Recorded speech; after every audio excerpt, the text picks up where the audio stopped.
In the summer of 2003, I began filming the series Atheism, A Rough History of Disbelief. As part of the process, I talked to a number of writers, scientists, historians, and philosophers. Having secured their cooperation, I was very embarrassed to find that a large proportion of what went on ended up on the cutting room floor, simply because the series would have lasted 24 hours otherwise. Well, as it happens, the BBC agreed with me that the conversations were too interesting to be junked. And with these 6 supplementary programs, they've made the extremely unusual decision to go back to the original material and to broadcast at length some of the conversations which I had. Conversations with people such as the English biologist Richard Dawkins, the American philosopher Daniel Dennett, the Cambridge theologian Dennis Turner, the American playwright Arthur Miller, the English philosopher Colin McGinn, and the American Nobel Prize-winning physicist Steven Weinberg.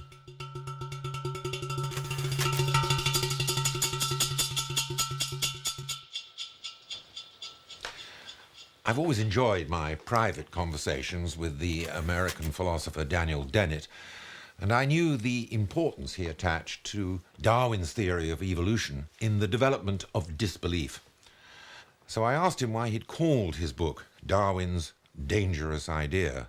And one of the points he made was simply that the theory of evolution was easy to understand, and that's what made it so dangerously subversive.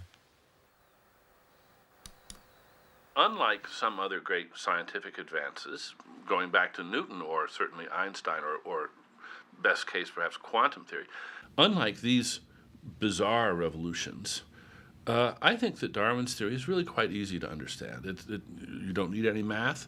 The basic idea is so simple that you have variation, that inevitably, if there's variation in the population, some are going to be better than others, and the ones that are better than others are going to have more kids than the ones, than the less favored ones, and the offspring are going to resemble their parents.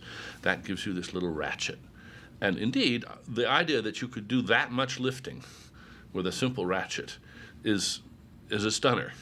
And most of the skepticism has been along the lines of, well, there's just too much work to be done by such a simple process. But time and again, it's been shown, no, there's enough time. The process is more powerful than you might think. But you can understand why it was that at the beginning, these minute ratchets, minute teeth on the ratchet, would have been seen as implausible contributions to something which was an adaptation. What I'm interested in is, why do you think it was that Darwin's idea was seen as so dangerous rather than simply nonsensical? For the first 50 years, there wasn't enough information to make Darwin's idea anything other than implausible and irreverent. Why was it seen as so dangerous at that time? Well, in spite of Darwin's best efforts, the implications were there for anybody to draw, and that is, he's not just talking about birds and bees and flowers. He's talking about us. He's talking about our minds. He's talking about our conscience, our soul. Everything, if Darwin is right, is made up of little ratchets doing their little ratchety thing. And it's all just mechanical and blind and purposeless at the bottom. And this was the great inversion, because until then, the idea that there was something like a life force, élan vital, or that there was something like a soul that was completely distinct from matter, and that it somehow informed and controlled and guided creative processes, thinking processes, moral reasoning, and so forth. This top-down idea about morality and self and soul was very plausible until Darwin. And after Darwin, people could see that maybe the soul could be replaced with some of those ratchets. And that's a very threatening idea. So if Darwin had not produced this dangerous idea, do you think that the development of infidelity, atheism, or disbelief, or however one wants to call it, would have been delayed? I suppose that's a historical question that one should do very careful research on, and I haven't. But it seems very plausible to me that it was Darwin that broke the dam. Because before Darwin, there really wasn't a good answer to the question, how did this come to be? How did this bird with this wonderful wing, how did it come into existence? If not by some divine act of creation. The rhetorical question, what else could it be, had no answer. That was what William Paley had said, and I think it's important to realize that Paley's argument from design is actually very, very powerful. It challenges any thinker to come up with an alternative. And Darwin called his bluff. He didn't deny the Paley argument. He said, I'm going to meet it head on. Yes, there's fantastic design in the biosphere, and I'm going to show you how you can get that design without a designer. However, even if Darwin had succeeded in demonstrating how you can get the illusion of design without having to postulate the existence of a designer, it's still hard to resolve the problem of the relationship between minds and brains, so that philosophers, like Descartes, for example, had long ago insisted that the brain and mind were entirely separate, and even now there's a persistent belief that the mind, the soul, or whatever you want to call it, has an immaterial existence. Well, Daniel Dennett has written eloquently about the problem of consciousness, so I asked him about Darwin's attitude to this problem. Why was it that Descartes was able to preserve the immaterial soul, and Darwin somehow felt, albeit a Christian, that he did not feel it possible to preserve a comparable sanctuary? That's a good question, and especially because Wallace was able to make precisely the Cartesian move. Wallace, the co-discoverer of natural selection, said that it covered everything up to the human soul. And he drew the line there, exactly where Descartes drew the line. Wallace said, no, we have to make an exception for the human mind. And Darwin famously wrote him a letter saying, I think you will kill our child. To Darwin, it was clear that the Cartesian stop, the Maginot Line, was indefensible, simply because it was clear that we're primates, we're mammals. The continuity of nature was not going to permit one species on the planet to have miracle stuff in its brain when no other species did. I was once interviewed in Italy, and the headline of the interview the next day was wonderful. I saved this for my collection. It was, Sì, abbiamo un'anima, ma è fatta di tanti piccoli robot. Yes, we have a soul, but it's made of lots of tiny robots. And I thought, exactly right. Yes, we have a soul, but it's mechanical. But it's still a soul. It still does the work that the soul was supposed to do. It is the seat of reason. It is the seat of moral responsibility. It's why we are appropriate objects of punishment when we do evil things, why we deserve the praise when we do good things. It's just not a mysterious lump of wonder stuff. Which will outlive us. Which will outlive us, yes. We do have to give that up. And I'm sure that that's a big part of the inexhaustible appeal of the idea of a soul. All you have to confront is the task of consoling a child whose parent has died, and the natural appeal of the idea of a soul that goes on living it's just undeniable. It takes a strong person indeed not to avail himself of that crutch when responding to a child who's just facing the loss of a loved one. Or indeed an adult facing the loss of a loved adult as well. Sure, I mean, sure. the loss of anyone. So that Sure. really we're saying that the notion of an immaterial soul, by definition, because it's immaterial, is that it's also indestructible. I think the source of the idea of the immaterial soul that lives on after death is probably largely connected with the fact that the purpose of our living souls, the purpose of our brains, is to project into the future. It's to foresee the future and to have plans and hopes about the future. And those projects and plans and anticipations make us who we are. And we share them. And so we know that the anticipated trajectories of people, and we have our own anticipations for their trajectories. We have hopes for our children and fears for our friends when they go off and do dangerous things. And it's this forward-looking, future-producing activity of the nervous system, which we can't just turn off. And when somebody dies, all of those projects are suddenly put into abeyance. It's hard to turn them off. And so the most natural thing in the world to go on thinking about them. And thinking about, well, if Sam were still here, he'd be saying this and we'd be doing this. And it's a short step from there to say, well, he is still here. Well, not here, but here. But I find it very hard to see how they can actually formulate or conceive the notion of an immaterial continuity of an unembodied self, of how it would know that it was, in fact, the thing that had once been the embodied person with a particular name, with particular projects.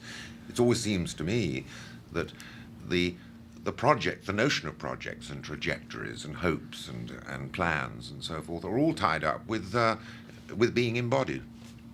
Oh, yes, and I think that everybody cheats when they think about this. I mean, in the way that scientists cheat too when they imagine hard to imagine things. So people, when they imagine an immaterial soul, they don't. They imagine a sort of ghosty, sort of semi-transparent material object that's got arms and legs and a particular physical location, but just isn't quite physical. It's sort of like a hologram, and they know that that's not right. They know that a soul isn't really like that, and they know they can't really imagine an immaterial, disembodied soul. But that's all right. These things are hard to imagine, and physicists can't imagine quantum mechanics, and we can't imagine an immaterial soul. But we can try, and it doesn't hurt to think about people playing harps sitting on clouds. No, I often ask my students when they were children and reading comic books or they were watching on television, did it ever bother them that Casper the Friendly Ghost could both fly through a wall and catch a ball? I said, why doesn't the ball just go right through his hand? And almost all of them say, oh yes, they hadn't noticed this mildly discomforting inconsistency, but everybody goes along with the gag. But everybody notices that this is not really consistent. All right then. Given the fact that both you and I subscribe to a radical, unreformed Darwinism, how do we live with the notion of the mechanization of our own picture, the radical mechanization of our own picture? What does it leave us with as persons if, in fact, we turn out to be these products of ratcheting? Well, I think it leaves us almost exactly where we've always been. We get a clearer view of the actual machinery of our souls, if you like. But what we thought our souls were for, what they were good for loving and for deciding, for making and breaking promises for reasons good and bad. That goes on. And we're just a little bit less disillusioned, I should say, about the nature of that process. But our moral quandaries are what they were before. Our moral aspirations are what they were before. Our capacity to love or to hate are intact. When I speak about Darwinism as universal acid, it passes through, it changes everything, and it leaves everything the same too. Finally, and this issue cropped up in many of my conversations, I wanted to know how difficult Daniel found it to publicize his disbelief in modern America. But I started by asking him whether there had ever been a time when he himself had had religious beliefs. Now, here you are, from everything you've said and from everything you've written, I suspect that you and I would in fact be called by other people atheists. Was there a point at which you became one? Had you always been one? Or is there in fact a history of the development of disbelief on your part? I was raised in one of those bland New England suburban Protestant faiths, the congregational faith, which has hardly any creed at all, but lots of good hymns and ceremonies. And I went to Sunday school and learned the books of the Bible in order: Genesis, Exodus, Leviticus, Numbers, Deuteronomy, etc. So I got a good deal of biblical lore, but not a stern religious upbringing by any stretch of the imagination. And I was always interested in it, intellectually, philosophically. I was, a little budding philosopher. I suppose I was a teenager before I began to realize that my interest in this was I feel like academic. I didn't believe it at all. And I didn't seriously think about whether I'd ever believed it, or whether it had been just part of a tradition that it was, go along with it because it's a bit offensive to challenge something like this. I mean, if you see a terribly obese person, you don't walk up and say, "My God, you're obese." We don't do things like that. It's just impolite. And if people around you are being devout, it's worse than rude to challenge them.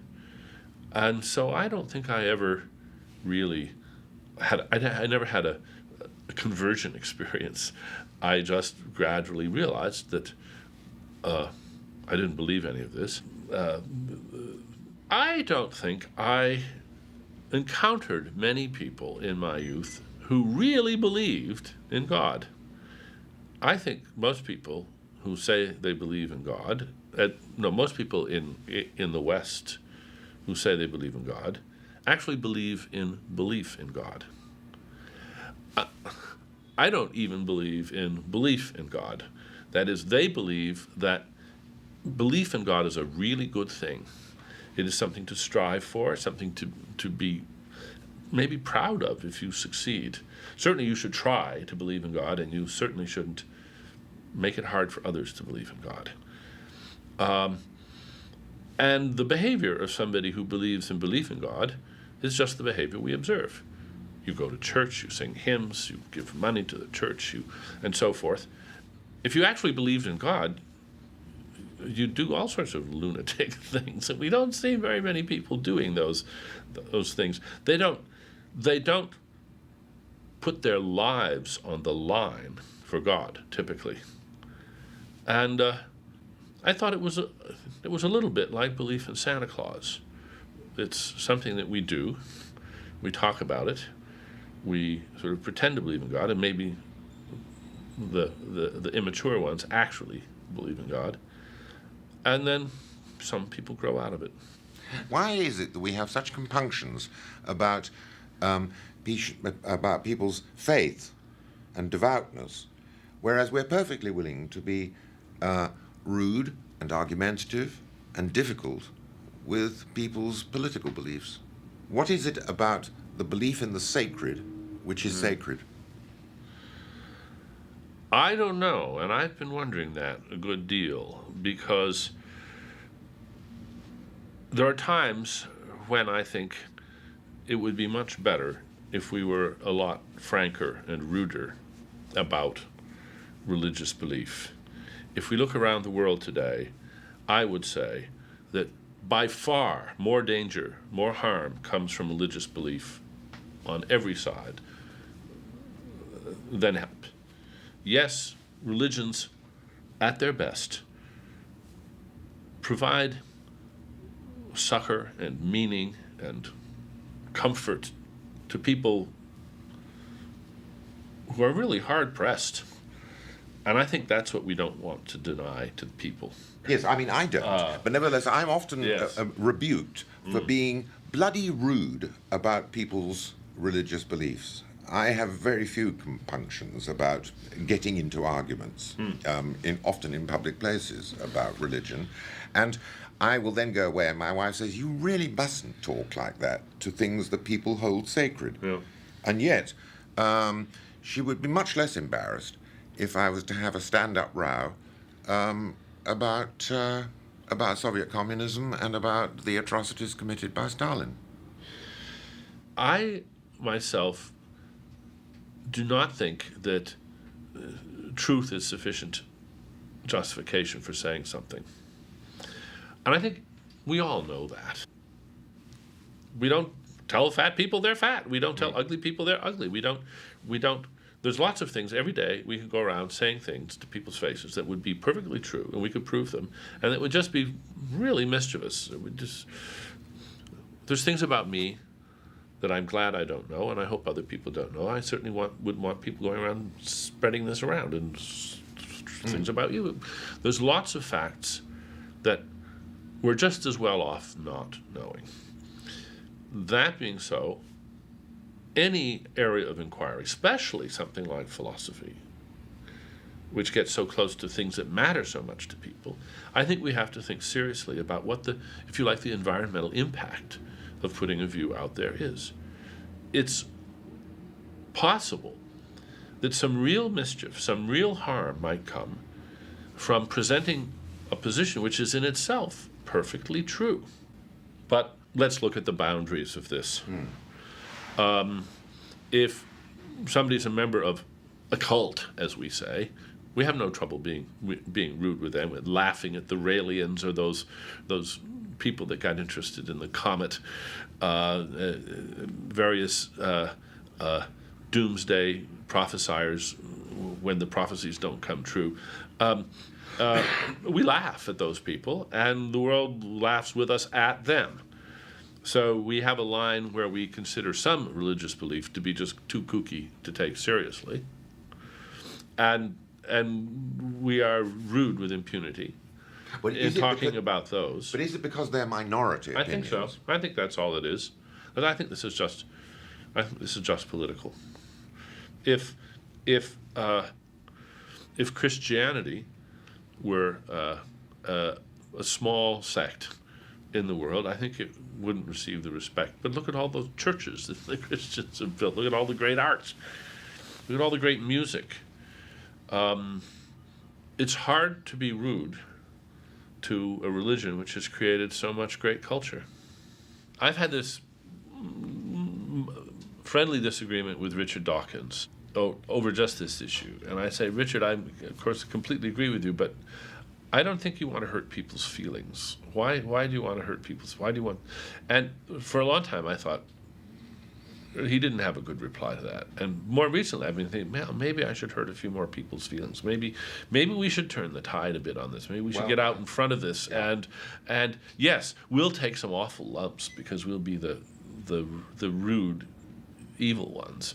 But let's see if we can just move the barrier a little bit. But maybe we should get out there with Richard and be more aggressive, just to open up the space behind us. I mean, I think this is true not just in this area. I think in religion, I think that what America really needs right now is some outspoken, bold, serious liberals. Yes, they can't be elected, but let them get out there and make a big noise so that to move the center, to move the effective center. And particularly in the United States, where in fact it is very closely tied up with Christian belief. Certainly is. It's true that our own Prime Minister is a very pious Christian, but I don't think one can detect, as one can in Bush and one can in the right wing of the Republican Party here, a constitutive relationship between right wing politics and born-again Christianity. Oh yes, they have the strange overconfidence of the religious zealot. They're sure that the world is what their religion says it is. There's the good guys and the bad guys, and we're the good guys, and we will smite the bad guys. Now, granted your increasing sense of the importance of being explicit and outright and forthright about this, here you are, you've written some important, influential books on various aspects of philosophy and various aspects of science in which philosophy has interests.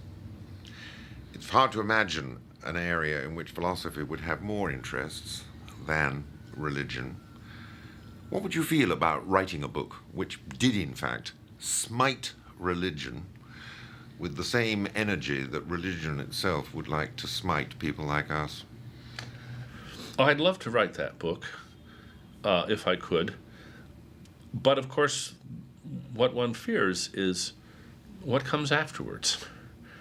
And just how much disarray. How right are the people who think that we need religion to preserve whatever veneer of civilization and good feeling we have? I think religion, for many people, is sort of, moral Viagra.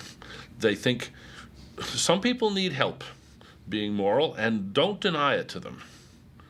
Well, if that's true, if religion does help people lead moral lives, then one should take very seriously the proposition that we're just going to eliminate it and let the devil take the hindmost. Because the hindmost may be a great many people, and we might have the chaos that these people fear. A lot of people, many people, they want their life to have a meaning. And where is it going to come from? Yes, but there must be something better than religion. But yes, we certainly hope there is. What's it going to be? That's it. Oh, wonderful. Yeah, sorry.